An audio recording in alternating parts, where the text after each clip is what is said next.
Buenos días, profesores. Nosotros les hablaremos sobre la identificación de la farmacocinética de la ceftriaxona en un modelo biológico como la rata Wistar. Nosotros somos del grupo 1502. Nuestro equipo se compone de Flores Peralta Emiliano, García Cañada Diego, Hernández Riquelme Amairán y Vanessa y Llamas Mendoza Iván. Aquí encontramos el índice, el cual abarca desde la introducción, los objetivos, la hipótesis, técnicas y consideraciones, metodología, resultados, aportaciones y conclusiones. Siguiente, por favor. Bueno, nosotros les hablaremos sobre el paso que tendrá la ceftriaxona a través del organismo, por lo que será de importancia identificar los parámetros que abarca la farmacocinética. Esta la podemos definir como la rama de la farmacología, la cual se encarga de estudiar el movimiento o la interacción del fármaco a través del organismo en cierta unidad de tiempo, el cual abarca una serie de procesos sucesivos desde la administración de un fármaco hasta su eliminación del organismo. Y bueno, donde los procesos que comprenderá será la liberación, refiriéndose a cómo se liberan las partículas del fármaco a través de la vía de administración. Sin embargo, muchos autores lo toman como un proceso aparte y otros como un proceso complementario de la absorción, en el cual la absorción eh, se definirá en cómo estas moléculas penetrarán en las membranas del cuerpo hasta llegar a la sangre. Y de acuerdo a la distribución, es como a partir del plasma en la sangre se transportarán para llegar a tejidos y órganos. Después tenemos al metabolismo, el cual al llegar a órganos como el hígado, será la serie de reacciones metabólicas que biotransformarán al fármaco al llegar a estos órganos, siendo transformado de acuerdo a sus propiedades físico-químicas para así facilitar su eliminación.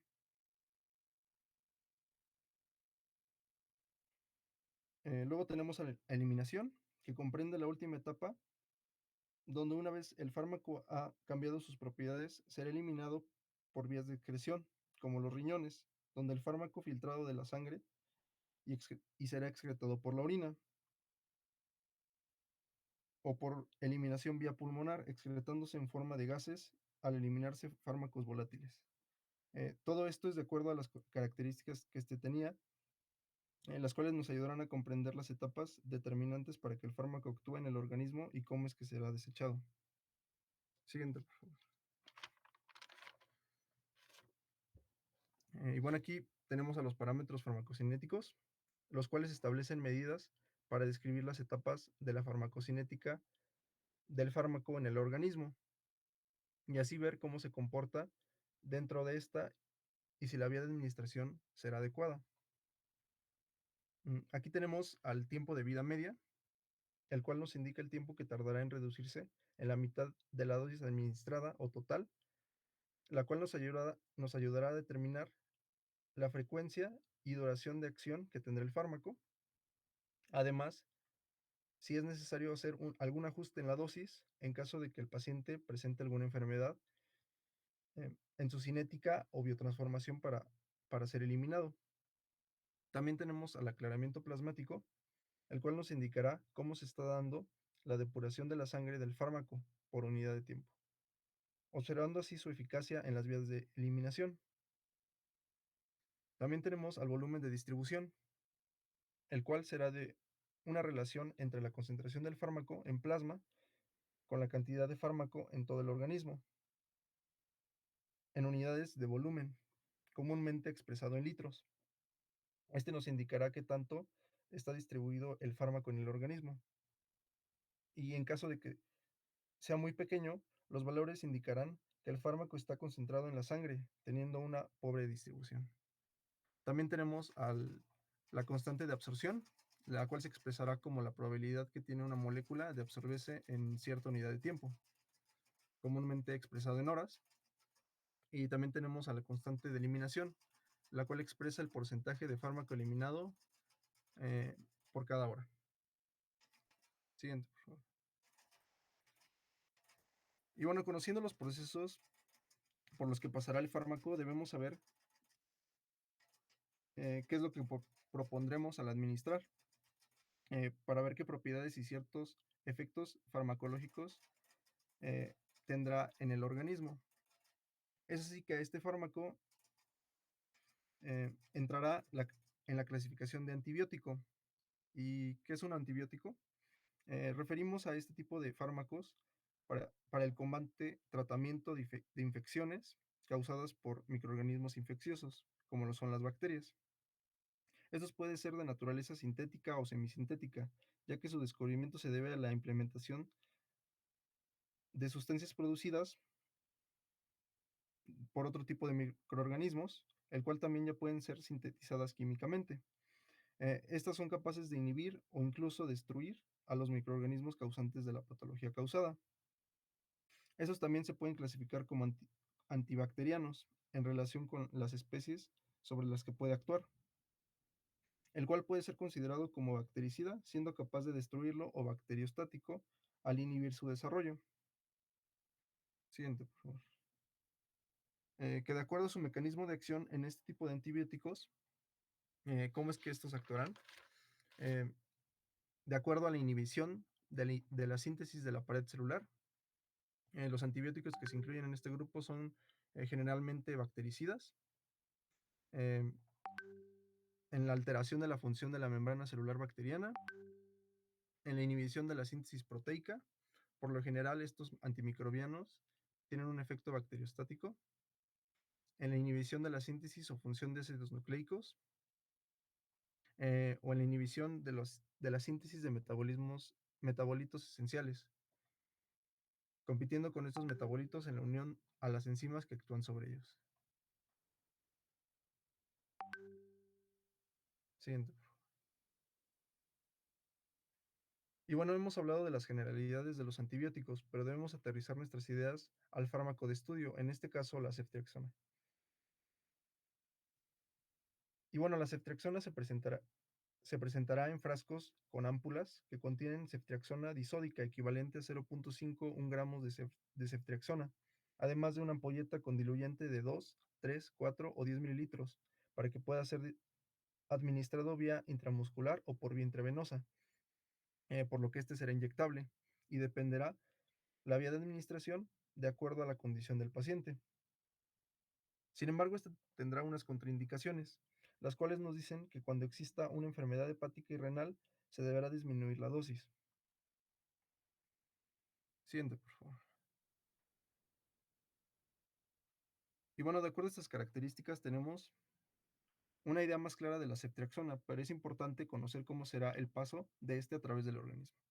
Por lo que, de acuerdo a la farmacocinética de la ceftriaxona, tenemos que, de acuerdo a su absorción, esta se administrará vía intravenosa o vía intramuscular, de acuerdo a su baja biodisponibilidad oral, que al tener eh, o administrarse por una vía intramuscular, se absorberá completamente a la circulación sistémica, generando concentraciones séricas pico en 2 a 3 horas. De acuerdo a su distribución,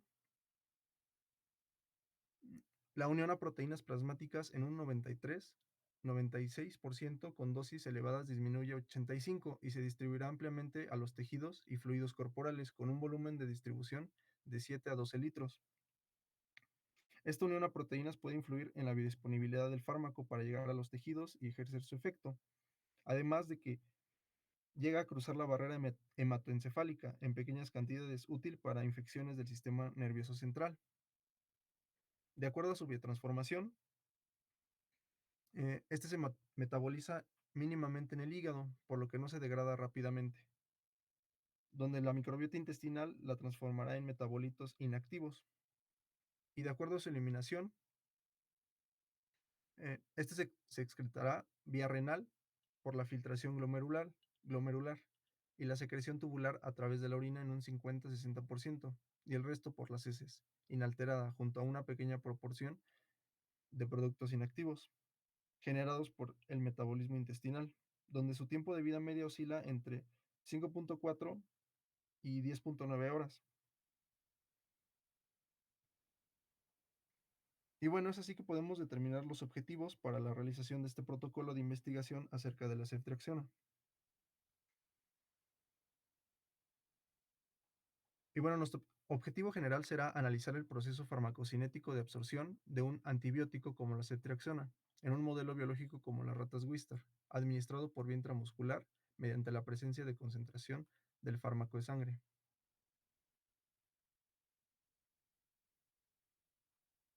De este destacamos objetivos particulares que serán adquirir habilidades de manejo de una rata Wistar para la administración de un fármaco, ceftriaxona por vía intramuscular, investigar la manera más adecuada de hacer una medición en sangre para reconocer las etapas de la farmacocinética e identificar todas las características y generalidades de la ceftriaxona para sustentar la metodología a seguir. Es así que planteamos una hipótesis, que será que al administrar un antibiótico como la ceftriaxona a ratas Wistar se podría identificar el proceso farmacocinético conocido como absorción. Eso se llevará a cabo en diferentes momentos específicos mediante la cuantificación de la concentración del fármaco en la sangre y evaluación de parámetros farmacocinéticos.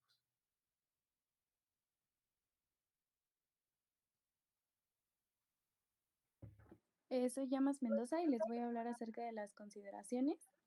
Y bueno, estas consideraciones yo las retomé de la norma oficial mexicana 062 SO 1999, que nos habla de las especificaciones técnicas para la producción, cuidado y uso de los animales de laboratorio.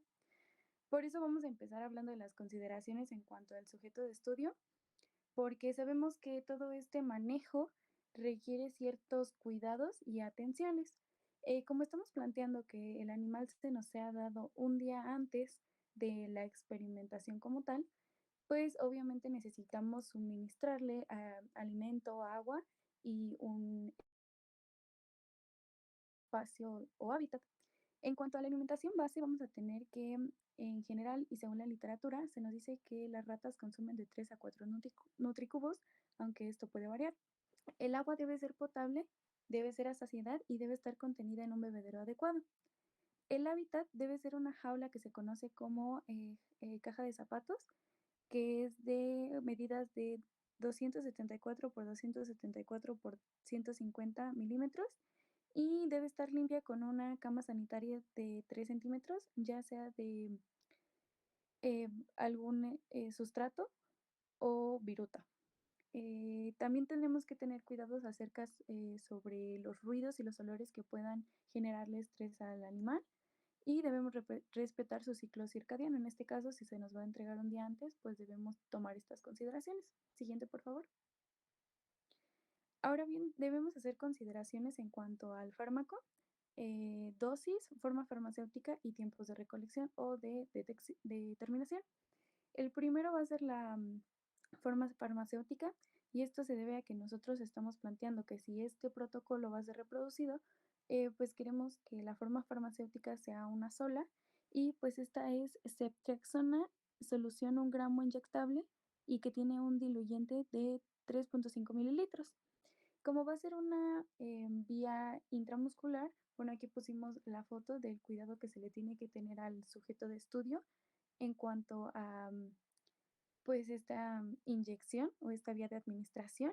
Y bueno, si se requiere más información, ahí donde dice figura 2 se puede ver el link de YouTube de donde sacamos esto y se explica de mejor manera el proceso. Ahora bien, la segunda consideración que debemos hacer es la dosis. Aquí, como ya lo mencioné, estamos trabajando a una dosis de 1 gramo por 3.5 mililitros.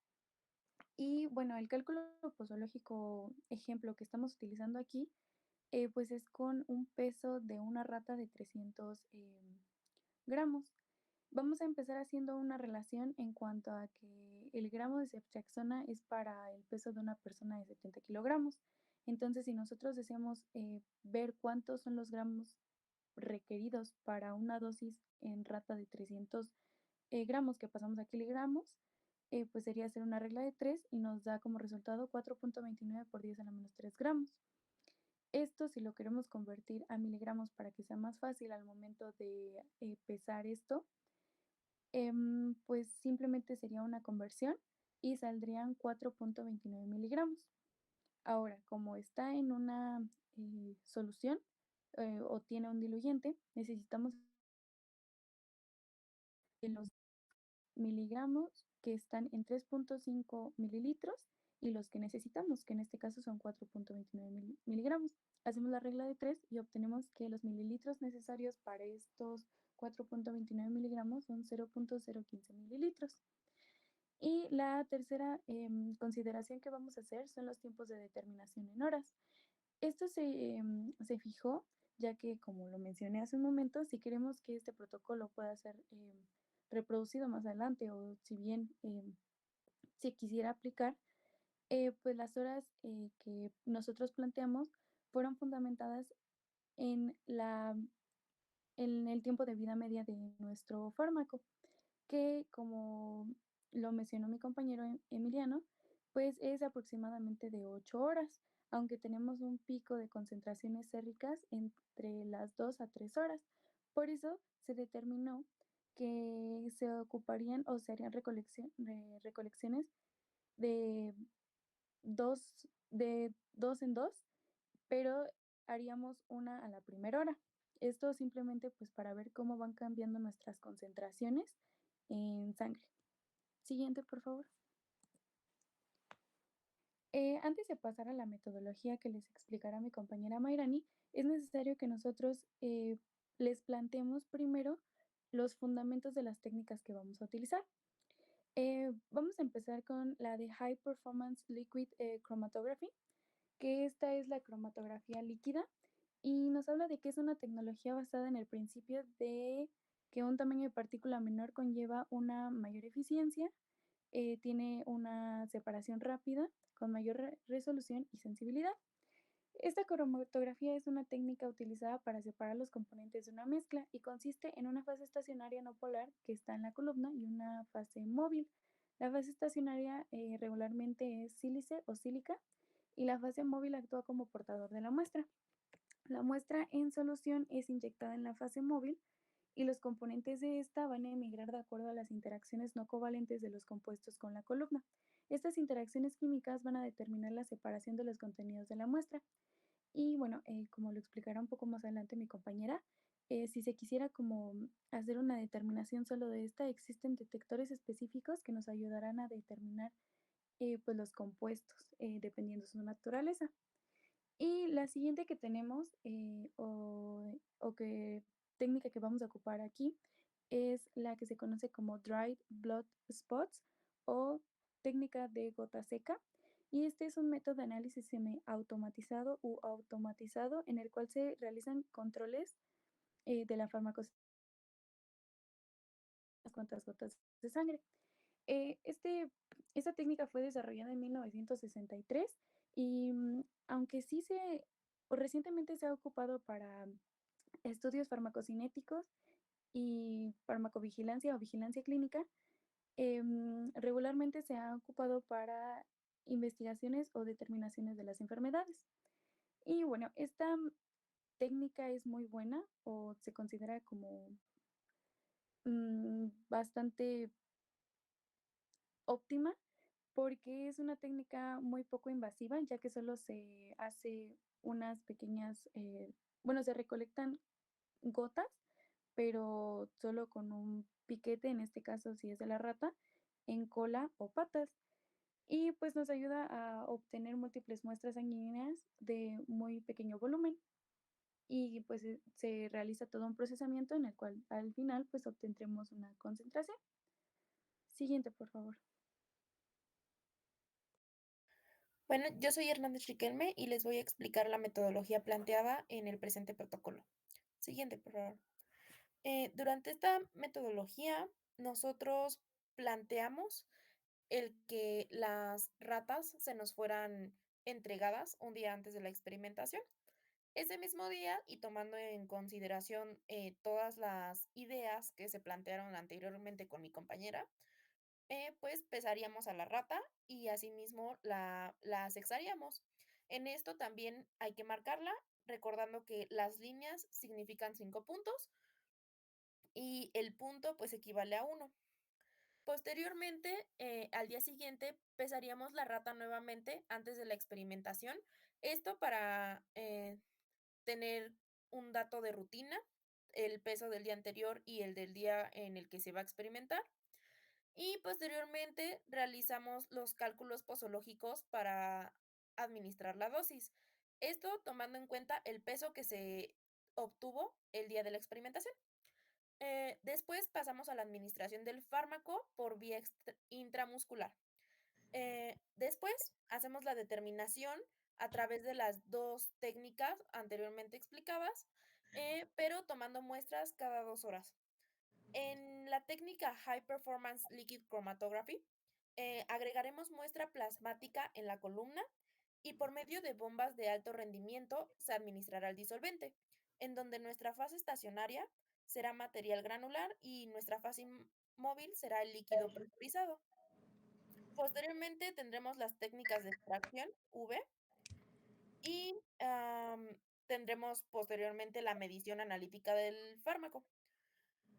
Otra técnica que va de la mano es White Blood Spots, y en ella tenemos que recolectar de 4 a 6 gotas de sangre extraídas de, ya sea de las patas o de la cola, y alguna de las gotas de sangre deberá secarse en una tarjeta de recolección llamada Watman 903. Luego pasaremos a la separación y finalmente a la medición analítica del fármaco. Estas 2 técnicas, como ya se mencionó, van de la mano y por lo tanto ambas nos dan la medición analítica de la subtraxona. Después pasamos a la necropsia, en donde también le daremos el tratamiento adecuado de residuos a el cadáver del animal y realizaremos el análisis pertinente que debe de continuar.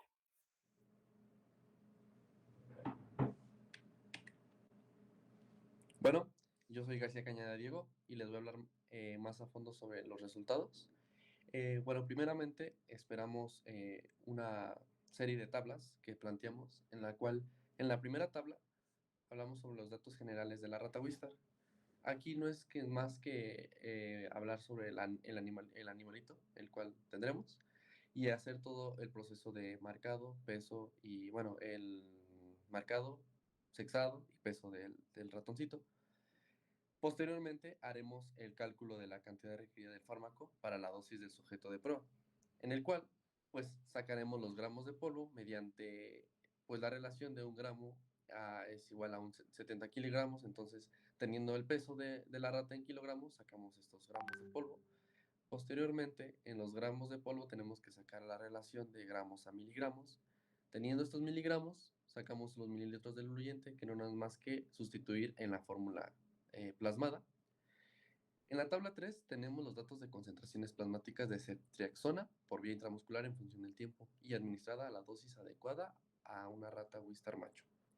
Aquí planteamos pues las horas en las cuales tendremos pues las concentraciones del fármaco. Esto mediante pues toda la metodología y las que se harán. Y pues más o menos mi compañera Ivana les explicó el por qué elegimos estos tiempos. En la tabla 4 tenemos los tiempos de vida media de la ceftriaxona por vía intramuscular en función del tiempo y su porcentaje eliminado. No es más que aquí que pues tenemos los tiempos de vida media, las horas, y aquí veremos cómo la cantidad está en el organismo y cómo poco a poco, a partir de las horas y sus tiempos de vida media, va eliminándose su porcentaje. Y así, poco a poco, más o menos aquí planteamos lo que queremos ver.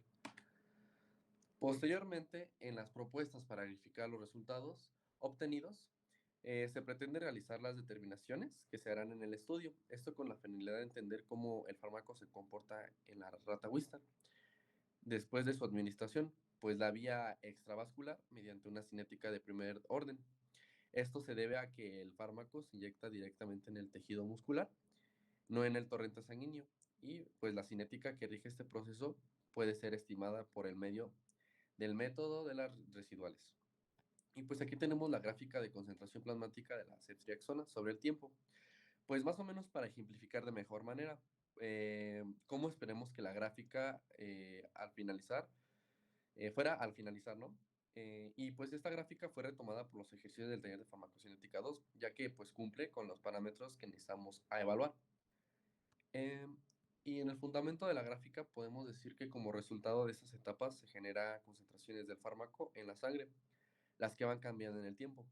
Y pues es importante saber que una vez teniendo las concentraciones realizadas en el estudio, se tiene que sacar el logaritmo de las concentraciones para poder graficar cómo en la gráfica para así sacar la ecuación de la pendiente y con estos valores poder sacar los próximos parámetros farmacocinéticos, la constante de absorción, la constante de eliminación y los tiempos de vida media. Y pues nos podemos apoyar ya sea manualmente con una calculadora y pues papel, pero pues se facilita el uso del Excel para hacer todos estos procedimientos. También donde la constante de eliminación se saca pues a partir de la pendiente, donde pues ya sacamos la ecuación antes en el Excel, eh, donde se introduce este valor en la ecuación, que posteriormente pues el valor de la constante de eliminación es para sacar el tiempo de vida media del fármaco, y pues este se divide entre 0.693 entre el valor de la constante, dando así el valor del tiempo de vida media de la ceftriaxona, para finalmente en la constante de absorción obtener la nueva pendiente mediante el método de las residuales. Pues aquí podemos ver más o menos pues las ecuaciones y cómo se saca eh, todos estos parámetros. Y bueno, también tenemos unos valores en el artículo, que estos, bueno, es del estudio farmacocinético de ceftriaxona en dosis única versus 2 veces al día para el tratamiento de la endocarditis infecciosa por Enterococcus faecalis en programas TADE en humanos y tiene valores de concentración máxima de 68.96 miligramos sobre litro, el tiempo de vida media de 8.19 horas, una constante de eliminación de 0.022, que no es más que 2.22 el porcentaje de cómo se va eliminando el fármaco por cada hora, el aclaramiento, que es de 0.26 litros sobre horas, y un volumen de distribución de 0.5 litros, 0.5 litros sobre kilogramos. Y bueno, empezamos con las aportaciones del proyecto. Como equipo esperamos que el presente protocolo, el cual ha sido planteado de manera teórica, sirva para identificar la farmacocinética, especialmente el proceso de absorción de un antibiótico como es la ceftriaxona, permitiendo predecir y trazar su comportamiento. Es decir, siendo la farmacocinética el estudio de los procesos que determinan la concentración y movimiento de un fármaco en el cuerpo en un periodo de tiempo. Es por esto que será de gran importancia reconocer el impacto de cada etapa en este movimiento. Aunque en este protocolo nos centraremos en el estudio de la absorción, el cual nos ayuda a determinar cómo y cuánto del fármaco es absorbido por las membranas del cuerpo después de la administración, ya que no olvidemos que también se brindó información acerca de los procesos, por ejemplo, y a manera de resumen, podemos decir la distribución, que determina cómo se distribuye el fármaco por medio del plasma en diferentes tejidos y órganos después de la absorción, lo que puede afectar su eficacia y toxicidad. El metabolismo o biotransformación, en este caso, pues brinda información de cómo el fármaco es transformado en el cuerpo, de acuerdo a su estructura química y las reacciones que pueden ocurrir, ya que sabemos que metabolitos se producen y cuáles son sus propiedades farmacológicas. Y por último, la excreción, en la cual pues habla de cómo y cuánto del fármaco y sus metabolitos se eliminan del cuerpo, generalmente a través de la orina y las heces, y en algunos casos presentando reabsorción antes de su excreción. Y pues bueno, también en la importancia de la farmacocinética en la investigación farmacéutica universitaria, pues de manera general, como universitarios, el conocer todas las bases de los temas que hemos abordado a lo largo del curso, que nos ayudan de manera de cómo realizan este tipo de trabajos, nos ayuda a poner en práctica lo aprendido en el curso, como el tema de la posología, para la correcta dosis de nuestra rata, así como la farmacocinética, el entender y saber interpretar cada proceso en el fármaco, en el organismo y asimismo sus parámetros y afectarlos es de vital importancia. ¿Y cómo es que estos actúan? Esto se debe a que los protocolos de investigación son herramientas cruciales para la planificación, ejecución y evaluación efectiva de proyectos de investigación, al igual que algunas problemáticas que, bueno, le voy a dar la palabra a mi compañera Ivana para explicar un poquito más a detalle sobre estas problemáticas. Gracias. Bueno, así como nosotros esperamos que este proyecto sea de ayuda para entender a la farmacocinética, también nosotros como equipo afrontamos algunas problemáticas desde que al momento de que se nos planeó hacer este protocolo de investigación, pues no teníamos como tal las bases para entender de qué hablaba la farmacocinética. Y con el paso del tiempo, los profesores nos fueron orientando un poco más, pero también lo que vimos durante las clases, ya sea teóricas y dentro del laboratorio, pues nos ayudaron a fortalecer más estos conocimientos que quizá al principio no teníamos bien. Podemos hacer énfasis en cuanto a la problemática que enfrentamos al investigar las técnicas, ya que no teníamos conocimiento certero de al principio para qué o cómo podríamos aplicarlas a nivel universitario, pero pues después fuimos adecuando este estudio a, a nosotros, a cómo lo queríamos plantear nosotros.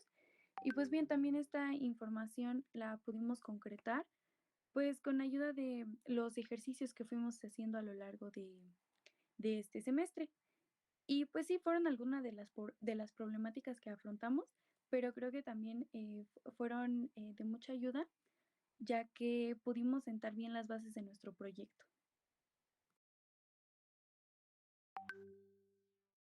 Bueno, finalmente podemos mencionar que el conocimiento de la farmacocinética es esencial para el diseño racional de regímenes de dosificación, la optimización de tratamientos y la minimización de efectos secundarios indeseados, por lo que saber realizar los modelos matemáticos necesarios nos permite evaluar cómo es que se mueven los fármacos en el organismo.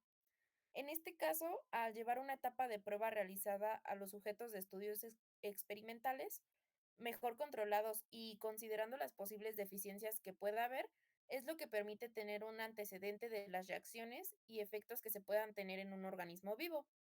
Al ser de investigación, será lo que permitirá que este trabajo pueda ser reproducible para su estudio y valoración entre la comunidad científica. Además, esta información es fundamental en el desarrollo de nuevos fármacos, en la evaluación de su seguridad y eficacia en ensayos clínicos. Siguiente, por favor. Y bueno, estas son nuestras referencias bibliográficas. Muchas gracias por su atención.